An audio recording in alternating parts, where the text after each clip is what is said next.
मुल्क में कोरोना के 70,000 से ज्यादा नए मामलों की तस्दीक हुई है। वजारत सेहत के जरिए जारी करदा आदाद-ओ-शुमार के मुताबिक पिछले 24 घंटों में 70,931 नए मामले सामने आए हैं, जबकि इसी अरसे में 20,652 अफराद सेहतियाबी हुए हैं। अब तक 1,09,20,40 अफराद कोरोना को मात दे चुके हैं। आदाद-ओ-शुमार के मुताबिक 133 मरीजों की मौत भी हुई है। अब तक कोरोना से 1,58,067 अफराद की मौत हो चुकी है।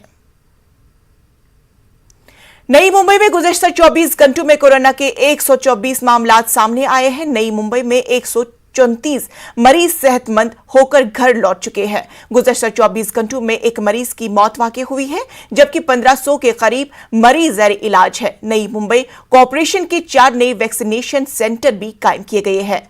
हर मरकज में रोजाना की बुनियाद पर 100 अफराद को टीके लगाने की खबर भी है।